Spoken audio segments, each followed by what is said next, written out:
Hello friends, नमस्कार, जय Shri Ram. My name is Shailesh Chandrakar. मैं सेंट थॉमस महाविद्यालय का रुआबांधा भिलाई का स्टूडेंट हूँ। और जैसा कि आपको पता है कि अभी पूरा विश्व कोरोना महामारी से ग्रसित है, जिसमें हमारा भारत पूरे मजबूती के साथ एक साथ मिलकर इस कोरोना महामारी के खिलाफ लड़ाई लड़ रहे हैं। और हम भी प्राइम मिनिस्टर के साथ पूरे भारत के साथ खड़े हुए हैं। हम सभी उनका सपोर्ट करते हैं। और मैं आपसे अपील करता हूं कि इस संकट की घड़ी में लॉकडाउन का पूरा पालन करें, घर पे रहें और अपने सभी मित्रों को, घर परिवार के लोगों को घर पे रहने का आग्रह कीजिए, ऐसा मेरा निवेदन है। आइए अब मैं पहली बार यह वीडियो बनाने जा रहा हूं। जैसा कि आपको पता है कि लॉकडाउन होने के कारण सामग्रियां, नोट्स की जो प्रॉब्लम्स हो रही है, स्कूल नहीं लग पा रहे हैं, कॉलेजेस नहीं लग पा रहे हैं, तो मैं सोचा कि अपनी पढ़ाई आपके साथ साझा करूं, आपसे चर्चा करूं। तो आइए आज अपन साइकोलॉजी में पर्सनालिटी को किस प्रकार स्टडी करते हैं, पर्सनालिटी थ्योरी के क्या क्या सिद्धांत हैं, उसमें मैं आपको साइको एनालिटिकल थ्योरी को बताता हूँ, जिसमें किस प्रकार से एक व्यक्ति के पर्सनालिटी को मेजर किया जाता है। तो सबसे पहले एक साइकोलॉजी का आपको डेफिनेशंस आपसे साझा करता हूँ। उसके बाद पर्सनालिटी क्या होती है उसके बारे में आपसे साझा करता हूँ। उसके बाद मैं साइको एनालिटिकल थ्योरी जो सिगमंड फ्रॉइड ने दी है उसके बारे में आपसे चर्चा करता हूँ। सबसे पहले साइकोलॉजी होती क्या है? तो साइकोलॉजी ह्यूमन के बिहेवियर यानी किसी पर्सन, किसी व्यक्ति के व्यवहार एवं उनके मानसिक प्रक्रियाओं का अध्ययन है। उनके व्यवहारों का एवं उनके मानसिक प्रक्रियाओं को हम अध्ययन साइकोलॉजी के अंतर करते हैं कि एक ह्यूमन की जो बिहेवियर किस प्रकार से होता है उसको हम साइकोलॉजी के अंदर स्टडी करते हैं, ताकि उनका जो समायोजन है, जो इन्वायरमेंट के साथ समायोजन है, वो किस प्रकार से वो कर सके। अगर किसी में प्रॉब्लम्स आ रही है तो हम उसको ट्रीट करके उस वातावरण के साथ, उस सोसाइटी के साथ उसको एडजस्ट करने में मदद करें। तो सबसे पहले हम साइकोलॉजी के अंतर्गत आज पढ़ते हैं पर्सनालिटी। पर्सनालिटी होता क्या है, व्यक्तित्व होता क्या है? तो व्यक्तित्व कई प्रकार से, बहुत सारी परिभाषाएं व्यक्तित्व की दी गई हैं। कई लोग देखा जाता है कि जो जितना अच्छा कपड़ा पहनता है, जो जितना अच्छा जो जितना अच्छा पढ़ाई करता है या अचीवमेंट करता है, उसको उसके आधार पे उनकी व्यक्तित्व को मेजर किया जाता है। लेकिन ऐसा नहीं है। व्यक्तित्व की बहुत सारी कैटेगरीज मिलकर बनी रहती है, बहुत सारे उसमें तत्व रहते हैं जिससे मिलकर पर्सनालिटी बनती है। तो पर्सनालिटी में जो सबसे वैसे तो पर्सनालिटी बहुत सारे साइकोलॉजिस्टों ने परिभाषाएं दी है, लेकिन उसमें से जो सबसे बेटर मुझे लगता है उसमें है गॉर्डन आल्पोर्ट की पर्सनालिटी। गॉर्डन आल्पोर्ट ने पर्सनालिटी की जो थ्योरी दी है वो पर्सनालिटी के लिए एक प्रकार से बेटर है। उसमें मैं आपको बताता हूँ। पहले तो पर्सनालिटी का जो मीनिंग था, जो व्यक्तित्व का अंग्रेजी अनुवाद, जो वो पर्सनालिटी है। अंग्रेजी का पर्सनालिटी का अंग्रेजी अनुवाद पर्सनालिटी है, यानी व्यक्तित्व का अंग्रेजी अनुवाद पर्सनालिटी है, जो लैटिन शब्द पर्सोना से बना है, जिसका अर्थ है नकाब, और जिसे नायक या एक्टर नाटक करते समय पहनते हैं। ये पर्सनालिटी का जो सामान्य पुराना जो थ्योरी था, जो बना है, एक्चुअली पर्सनालिटी वर्ड जो बना है व्यक्तित्व का, इसके बारे में लिखा गया है। तो गॉर्डन आल्पोर्ट ने जो पर्सनालिटी की थ्योरी दी है उसके अनुसार व्यक्तित्व होता क्या है? तो व्यक्तित्व व्यक्ति के भीतर उन मनोशारीरिक तंत्रों का गत्यात्मक या गतिशील संगठन है जो वातावरण में उसके अपूर्व समायोजन को निर्धारित करते हैं। पुनः मैं कहता हूं कि व्यक्तित्व व्यक्ति के भीतर उन मनोशारीरिक तंत्रों का गतिशील या गत्यात्मक संगठन है जो उसके जो वातावरण में उसके अपूर्व समायोजन को निर्धारित करते हैं। अर्थात व्यक्तित्व जो होता है वो केवल मानसिक रूप से नहीं बनता, शारीरिक रूप से नहीं बनता। व्यक्तित्व जो होता है मानसिक और शारीरिक दोनों से मिलकर, दोनों के अंतः क्रिया का ही परिणाम व्यक्तित्व होता है। अब इसमें ध्यान देने वाली बात क्या है? तो गॉर्डन आल्पोर्ट की जो परिभाषा है व्यक्तित्व की, उसमें सबसे पहली बात है मनोशारीरिक तंत्र। अब मनोशारीरिक तंत्र क्या है? व्यक्तित्व का मनोशारीरिक तंत्र यानी मानसिक और शारीरिक मानसिक तत्वों में जो मुख्य शील गुण है वे संवेग, आदत, इमोशन, हैबिट, ज्ञान शक्ति, चित्त प्रकृति, चरित्र, कैरेक्टर, अभिप्रेरक, मोटिव्स आदि ये मानसिक गुण हैं और ये मानसिक गुण के अंतर्गत आता है। और शारीरिक गुणों में जो होता है, शारीरिक प्रक्रिया क्या है, तो उसमें व्यक्ति की ग्रंथीय प्रक्रियाएं, तंत्रिकीय प्रक्रियाएं, न्यूरल प्रोसेसेस इनका शारीरिक प्रक्रियाओं के अंतर्गत आते हैं। यानी मनोशारीरिक यानी मानसिक और शारीरिक दोनों मिलकर व्यक्तित्व का निर्धारण होते हैं। जब दोनों का क्रियान्वयन होता है तब व्यक्ति का व्यक्तित्व बनता है और वातावरण में वो समायोजन स्थापित करता है। मानसिक और शारीरिक, शारीरिक यानी इंटरनल जितने भी शारीरिक प्रक्रियाएं होती है वो। दूसरा होता है गत्यात्मक संगठन। गत्यात्मक संगठन कहने का तात्पर्य ये है, ये एक प्रकार से जो संगठन के रूप में कार्य करते हैं। किसी एक पार्ट से ये सिर्फ नहीं होता कि शारीरिक बस अपना काम कर रहा है या मानसिक अपना इंडिपेंडेंट काम कर रहा है, ये दोनों इंडिपेंडेंट काम नहीं करते, बल्कि शारीरिक और मानसिक दोनों के अंतःक्रिया का परिणाम है। ये दोनों संगठन संगठित रूप में कार्य करते हैं, तब जाके गत्यात्मक संगठन। और गत्यात्मक संगठन कहने का मतलब होता है कि इनकी जो पर्सनालिटी, जो व्यक्तित्व जो होता है वह बदलता भी रहता है। ये डायनेमिक होता है, बदलता है, ये बदलना संभव है। क्यों? फॉर एग्जाम्पल जैसे जैसे अपना एक्सपीरियंस बढ़ते जाता है या कुछ नए नए एक्सपीरियंस होते हैं, जैसे कोई व्यक्ति नौकरी के पहले ईमानदार था, समयानिष्ठ था, वो रिस्पॉन्सिबल था, लेकिन नौकरी मिलते ही ईमानदारी से बेईमान हो गया, भ्रष्ट हो गया।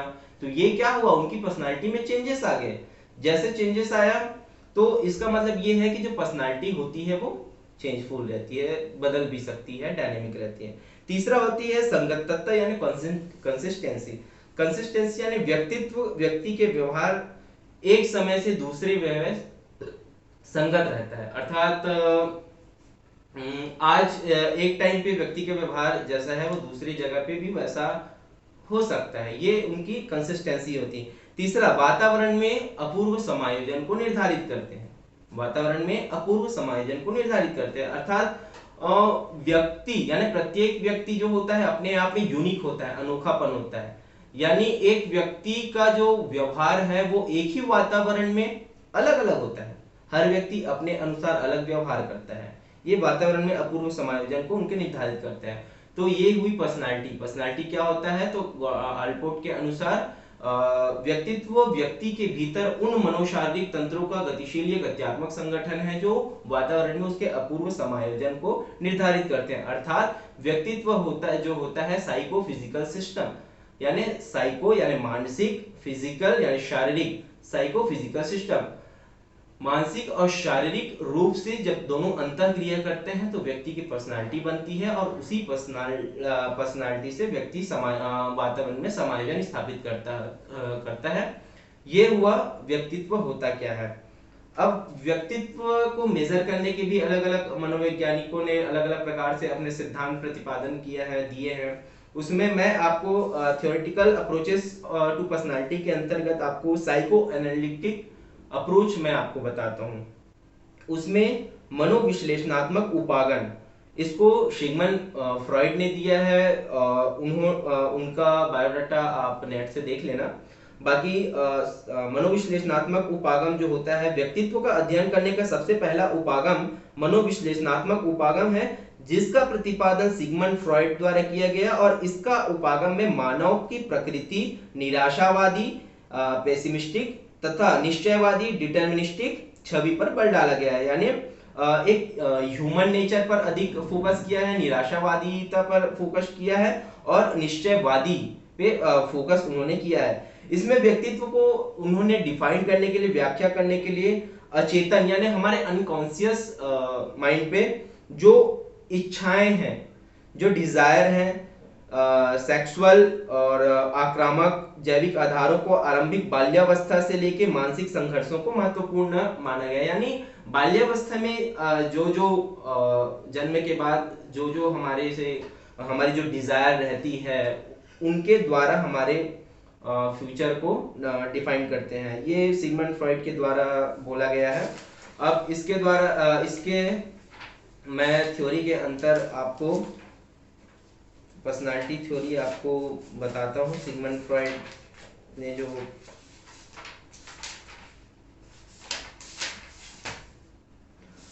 सिगमंड फ्रॉइड ने पर्सनालिटी के अंतर्गत बहुत ही अच्छा थ्योरी दिया है, बहुत ही अच्छा सिद्धांत दिया है, जिसके आधार पर हम पर्सनालिटी को, व्यक्तित्व को अच्छे से मेजर कर सकते हैं, उसको अच्छे से समझ सकते हैं। और फ्रॉइड ने जिस प्रकार व्यक्तित्व को डिफाइन किया है, व्यक्तित्व को मेजर करने के लिए जो डिफाइन किया है, वो आने वाले साइकोलॉजिस्टों के लिए और बहुत ही मार्गदर्शक का काम करती है। इसमें सिगमंड फ्रॉइड का व्यक्तित्व का मनोवैश्लेषिक सिद्धांत, यानी Sigmund Freud psycho analytic theory of personality, उसके अंतर्गत सिगमंड फ्रॉइड ने 1856-1939 के करीब 40 साल के अपने नैदानिक अनुभवों के बाद व्यक्तित्व के जिस सिद्धांत का प्रतिपादन किया उसे व्यक्तित्व का मनोवैश्लेषिक सिद्धांत कहते हैं, यानी साइको एनालिटिक थ्योरी।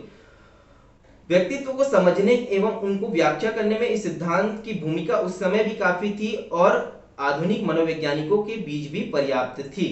अर्थात उन्होंने व्यक्तित्व को समझने के लिए मनोवैज्ञानिक सिद्धांत का प्रतिपादन किया है, जो आज भी हम अच्छे से स्टडी करते हैं। अब आते हैं कि उन्होंने व्यक्तित्व को समझने के लिए, व्याख्या करने के लिए किन सिद्धांत के किन चरणों को उन्होंने प्रतिपादन किया है।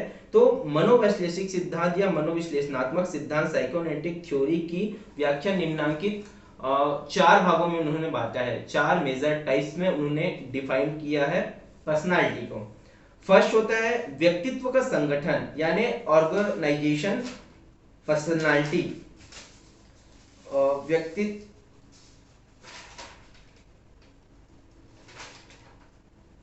ऑर्गेनाइजेशन पर्सनालिटी, जिसके अंतर्गत पहला आता है चेतन यानी कॉन्शियस, दूसरा अर्धचेतन यानी सबकॉन्शियस या प्रीकॉन्शियस, तीसरा होता है अचेतन यानी अनकॉन्शियस।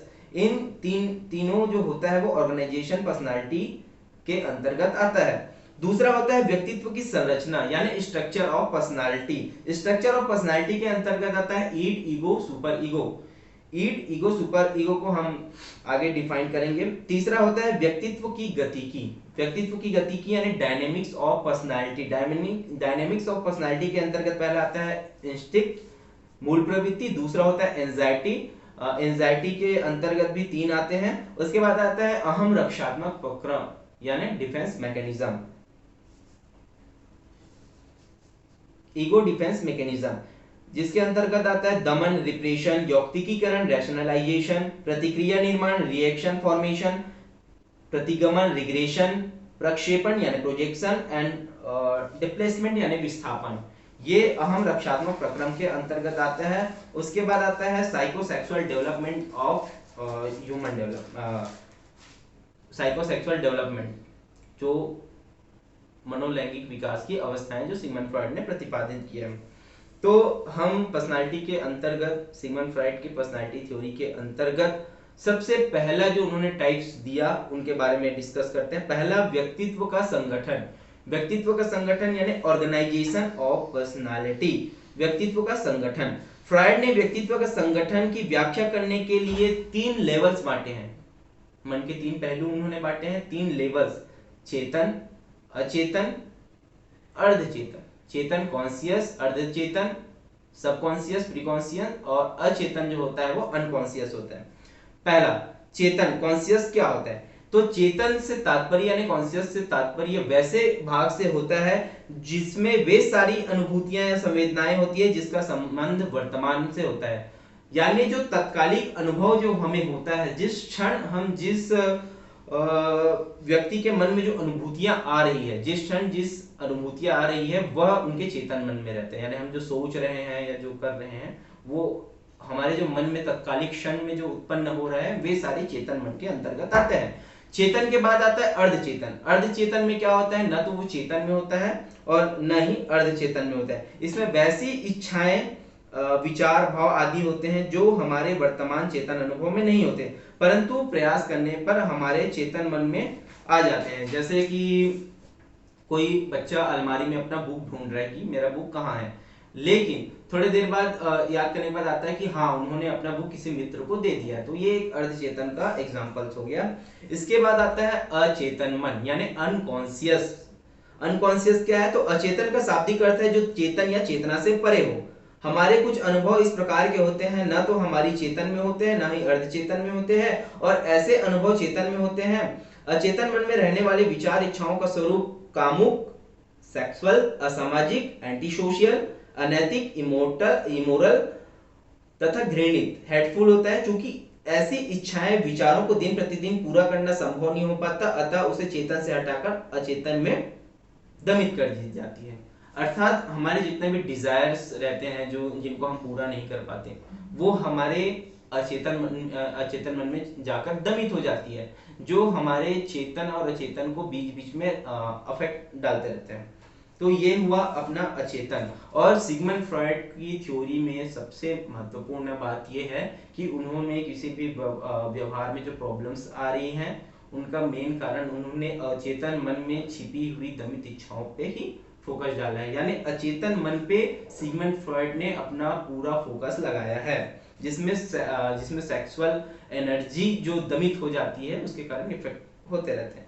उसके बाद आते हैं, पहले मैंने आपको व्यक्तित्व के संगठन यानी ऑर्गेनाइजेशन ऑफ पर्सनालिटी के अंतर्गत 3 चीजें बताई। चेतन यानी तात्कालिक अनुभव, अर्धचेतन जो चेतन एवं अचेतन में नहीं रहता, हल्का याद करने के बाद आता है, और अचेतन यानी चेतन और अर्धचेतन में नहीं रहता, वो सीधा अचेतन में चला जाता है। जो दमित इच्छा रहती है वो अचेतन स्तर पर दमित हो जाती है। चेतन, अचेतन और अर्धचेतन, ये हुआ आपका ऑर्गेनाइजेशन ऑफ पर्सनालिटी। अब आता है व्यक्तित्व की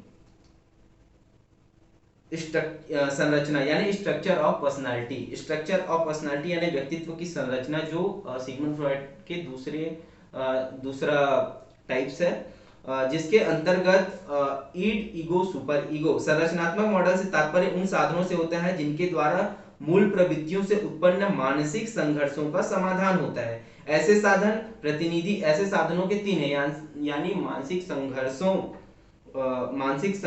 का जिसमें समाधान होता है, वे 3 टाइप्स उन्होंने बांटे हैं। पहला ईड, ईगो, सुपर ईगो। ईड क्या होता है? ईड जो होता है यह व्यक्तित्व का जैविक तत्व है यानी बायोलॉजिकल कंपोनेंट है, जिसमें उन प्रवृत्तियों की भरमार होती है जो जन्मजात होती है, जैसे कि असंगठित, कामुक, सेक्सुअल, आक्रामकतापूर्ण एवं नियम आदि को मानने वाली नहीं होती। अर्थात ईड जो होती है वो सुखानुभूति के आधार पर कार्य करती है, आनंद सिद्धांत पर कार्य करती है, जिसमें इच्छाओं का भंडार पाया जाता है। जितना भी इच्छाएं रहती है, चाहे नैतिक हो चाहे अनैतिक हो, वो ईड के अंतर्गत आते हैं। और ये जो होती है इसमें सेक्सुअल एनर्जी, लिबिडो नामक लैंगिक ऊर्जा पाई जाती है, जो कि जिसपे सिगमंड फ्रॉइड ने मेन फोकस किया है। और ईड जो होता है सुखानुभूति के सिद्धांत पर कार्य करते हैं। दूसरा आते हैं ईगो।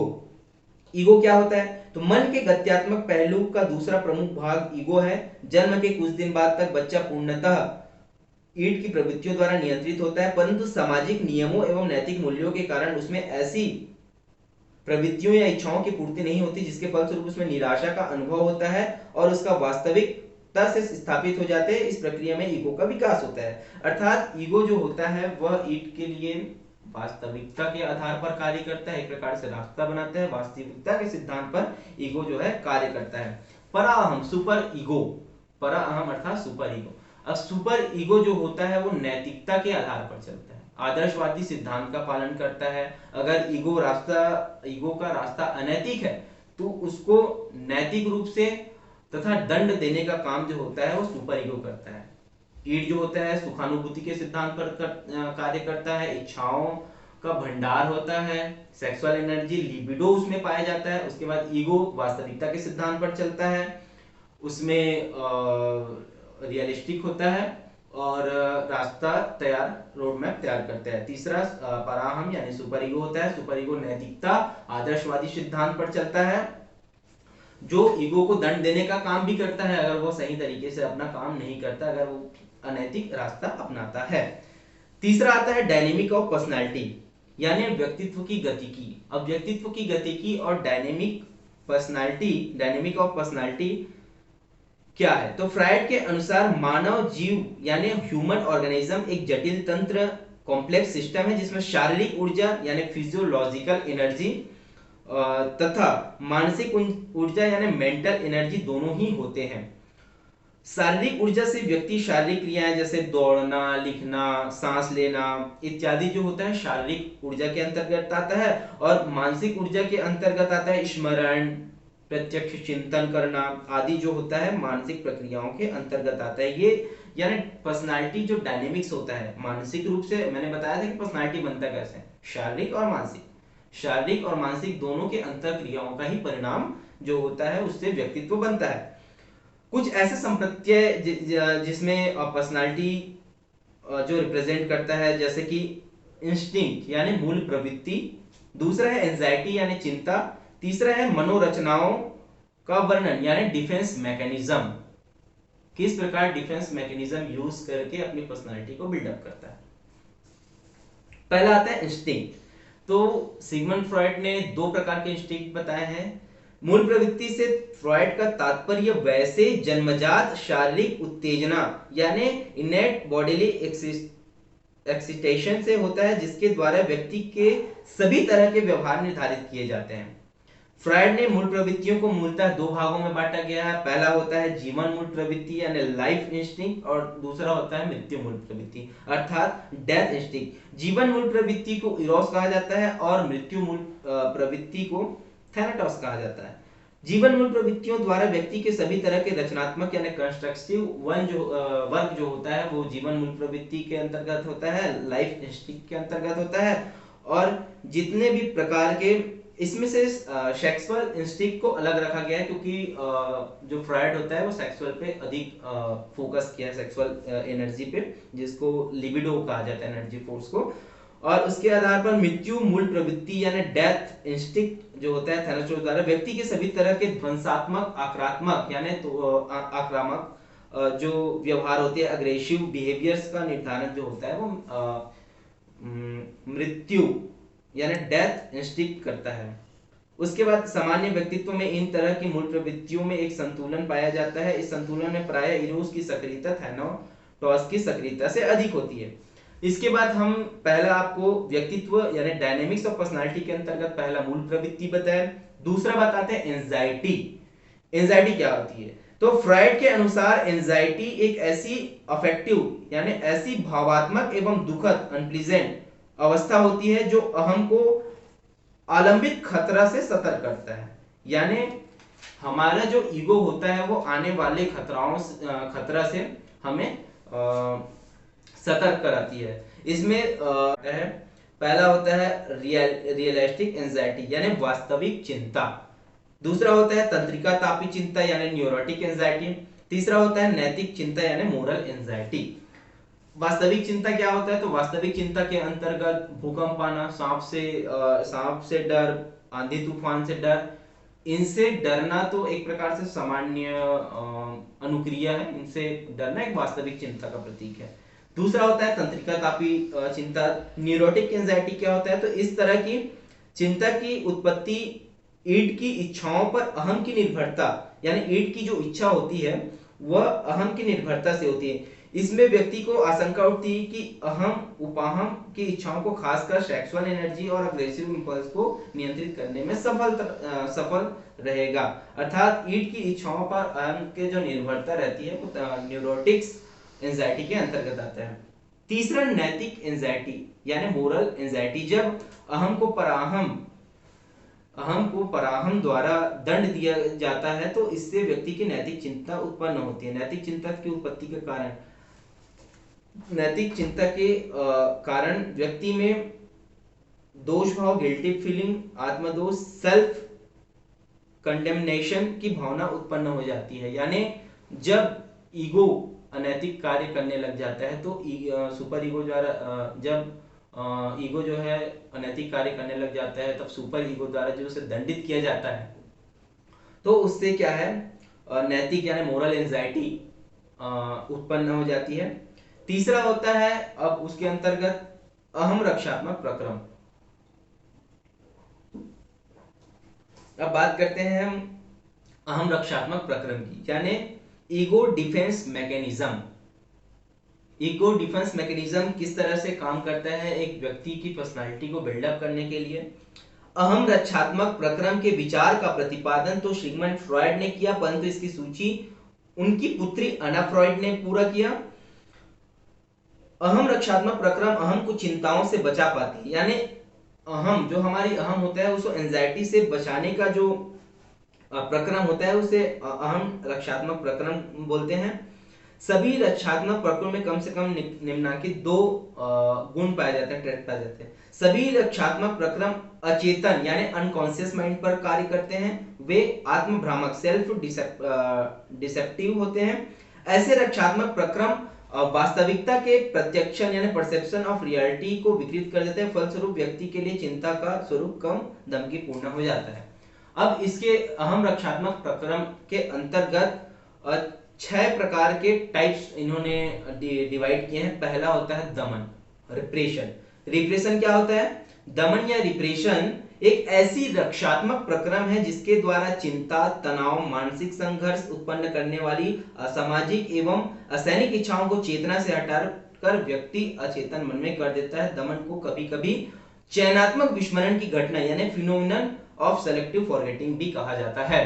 अर्थात जितने भी हमारे चिंता होती है, तनाव होती है, मानसिक संघर्ष होती है, जो हमारे कॉन्शियस माइंड यानी चेतना में होता है, उससे हटाकर अचेतन मन में दमित कर दिया जाता है, वो रिप्रेशन कहलाता है, दमन कहलाता है। और ये हम देखा जाए तो सामान्य जिंदगी में हमारी जो जितनी भी जिंदगी लाइफ स्टाइल होती है, हम दमन का कार्य करते हैं। जो हमारी इच्छाएं पूरी ना हो पाती है, जिनको हम अभी नहीं कर पाते, वो सीधे हमारे अचेतन मन में दमित हो जाती है, दमन हो जाता है, रिप्रेशन हो जाता है, और उससे हमारे जो एंजाइटी होती है उस समय की वो दूर हो जाती है।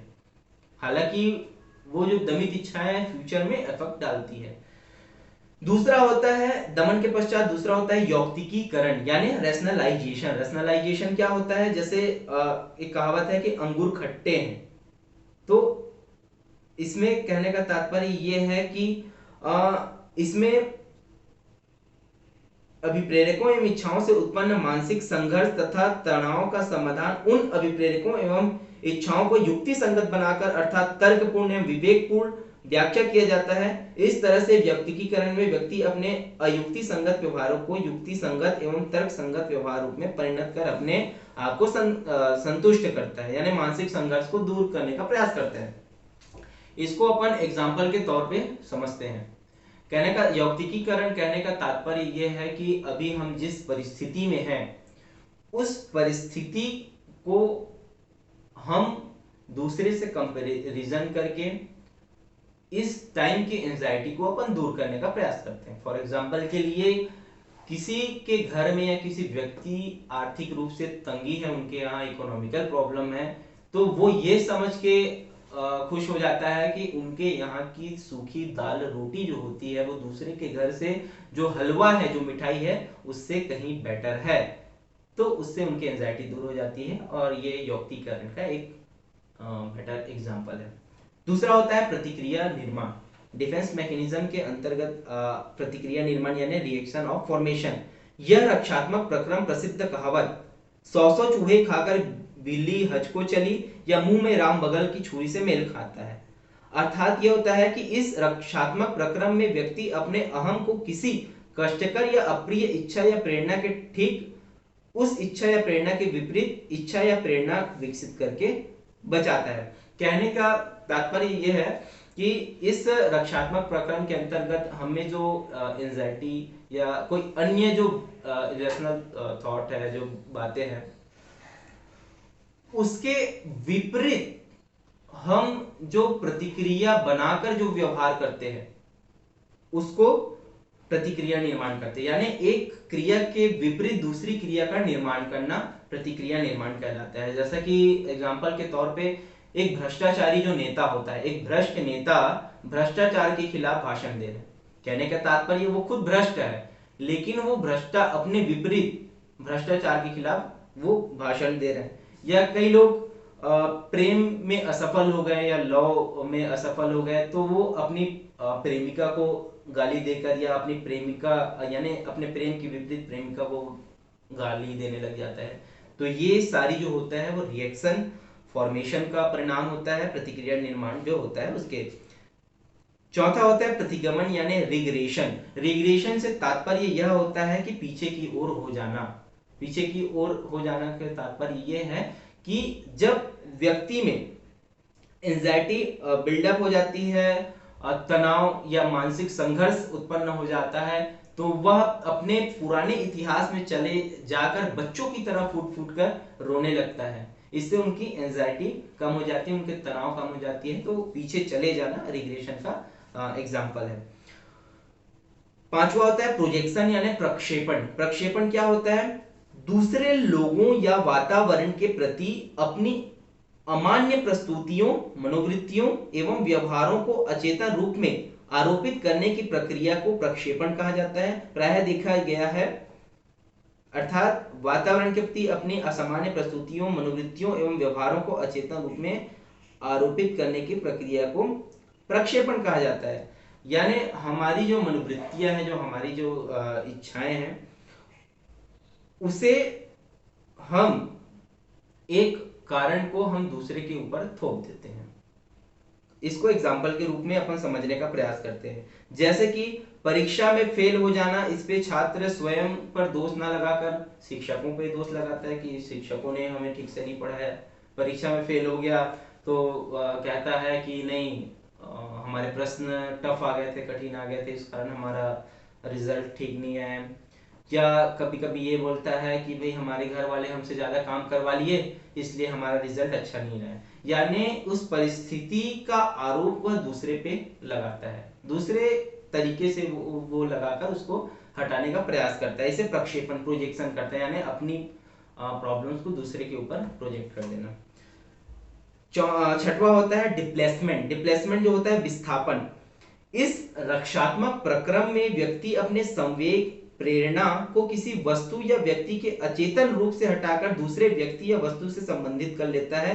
स्पष्ट है कि इसमें व्यक्ति अपने मानसिक संघर्ष या चिंता को कम करने के लिए सांवेगिक प्रक्रियाओं को मौलिक एवं संबंधित वस्तु से हटाकर किसी दूसरे तटस्थ व्यक्ति या वस्तु पर स्थानांतरित कर देता है। जैसे इसमें क्या होता है, व्यक्ति पे जो बातें हो रही है, जो व्यवहार हो रहा है, उसे उनसे जो उन पे जो प्रॉब्लम आ रहा है, जो उनके में जो व्यवहार हो रहा है, उसको वह दूसरे के ऊपर विस्थापित कर देता है, डिप्लेसमेंट। फॉर एग्जांपल के लिए, अगर माता पिता बड़े बच्चों को पीटते हैं तो बड़े बच्चे क्या करते हैं, उनका गुस्सा छोटे बच्चों पे, अपने छोटे भाई को मार पीट के उतारते हैं। तो ये क्या हुआ, ये विस्थापन का उदाहरण है। खुद पे हुआ, उसको दूसरे पे विस्थापित कर देना विस्थापन का एग्जाम्पल है, डिप्लेसमेंट कहलाता है।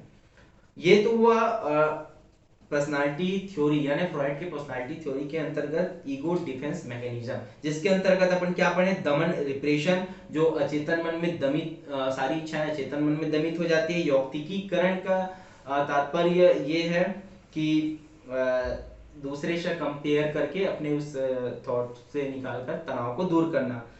तीसरा होता है प्रतिक्रिया रिएक्शन फॉर्मेशन। प्रतिक्रिया निर्माण से भी आप तनाव को दूर करते हैं।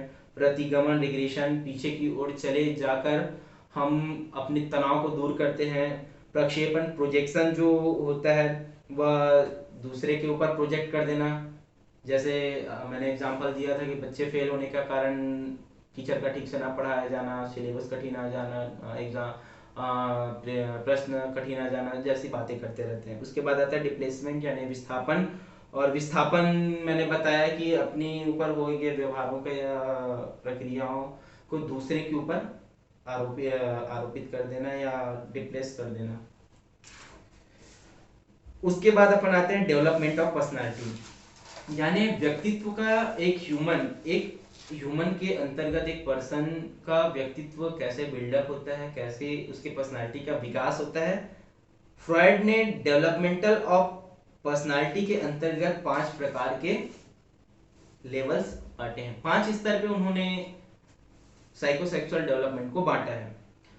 फ्रॉइड द्वारा प्रतिपादित मनोलैंगिक विकास के सिद्धांत के 5 अवस्थाएं हैं। 5 अवस्थाओं में पहला है ओरल स्टेज। ओरल स्टेज यानी मुखावस्था। दूसरा है गुदावस्था यानी एनल स्टेज, तीसरा है लिंग प्रधानावस्था यानी फैलिक स्टेज, चौथा है अव्यवक्तावस्था यानी लेटेंसी स्टेज, और पांचवा है जनेंद्रियावस्था यानी जेनिटल स्टेज। 5 प्रकार के टाइप्स में इन्होंने पर्सनालिटी के यानी साइकोसेक्सुअल डेवलपमेंट को बांटा है।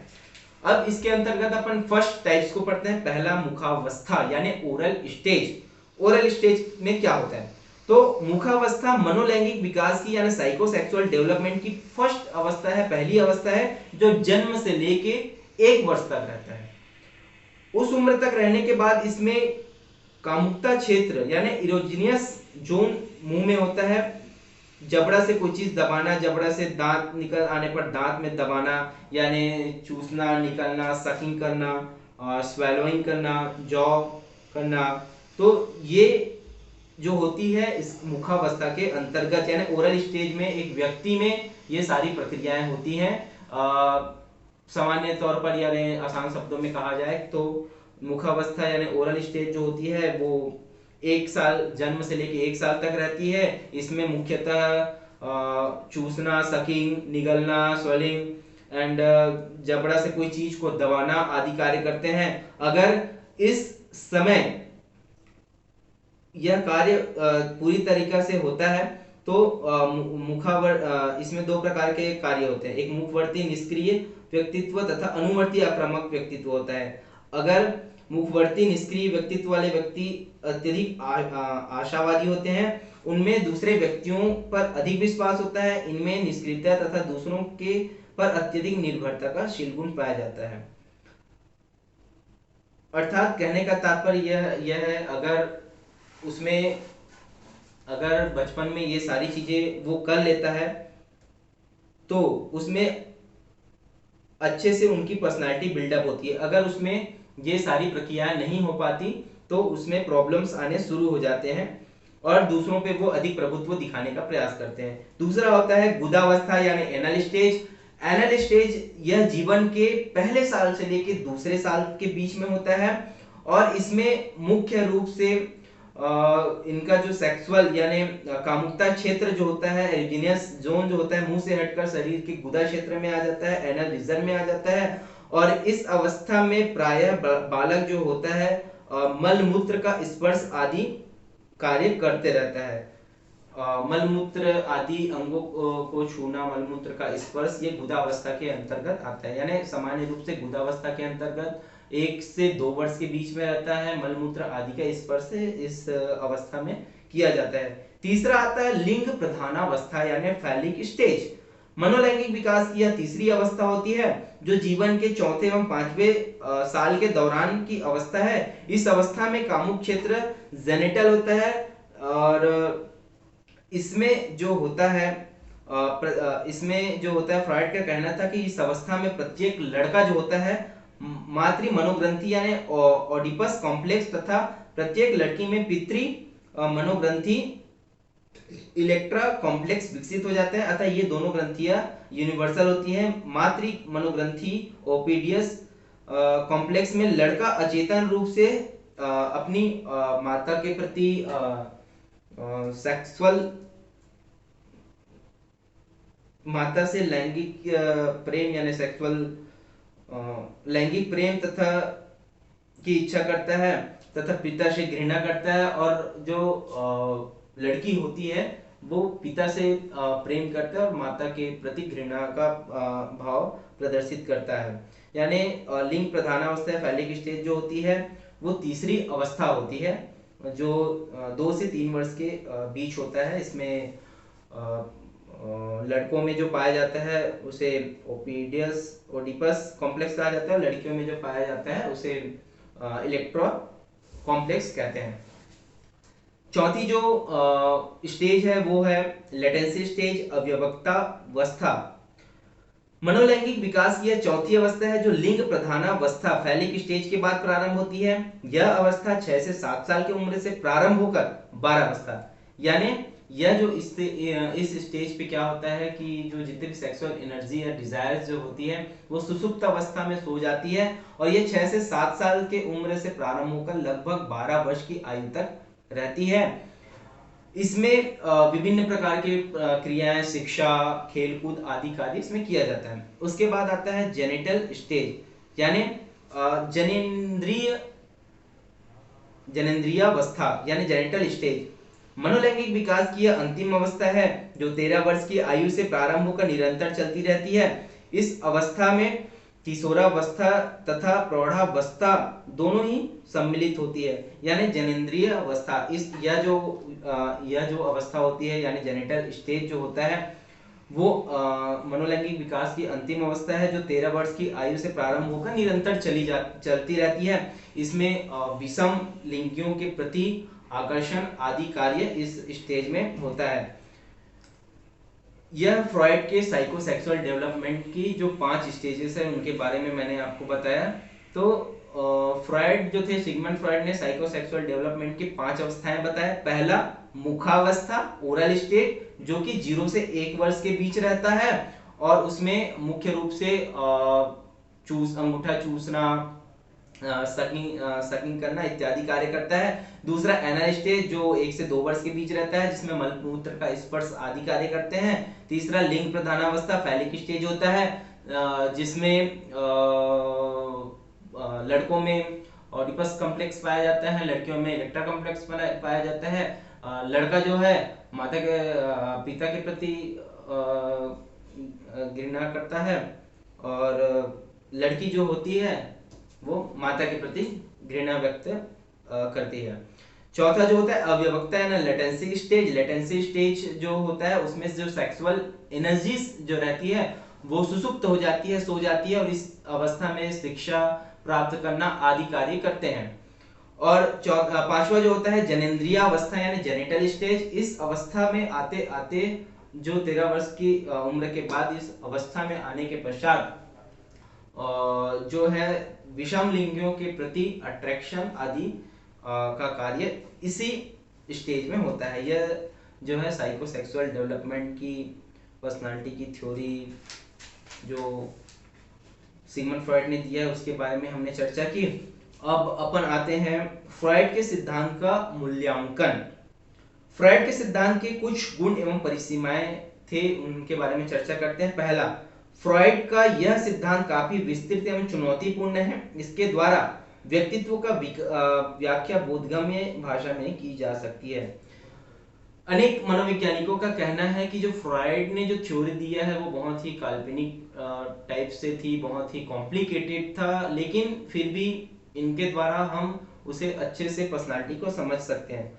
फ्रॉइड के सिद्धांत के अधिकांश संप्रत्यय ऐसे हैं जो आधुनिक व्यक्तित्व मनोवैज्ञानिकों के लिए इस क्षेत्र में वर्णनात्मक शोध करने के लिए एक महत्वपूर्ण साधन साबित होता है। यानी फ्रॉइड का जो सिद्धांत, ऐसे सिद्धांत में इन्होंने ऐसे कॉन्सेप्ट दिए हैं जो आधुनिक मनोवैज्ञानिकों के लिए एक प्रकार से मार्गदर्शन का कार्य कर रहा है।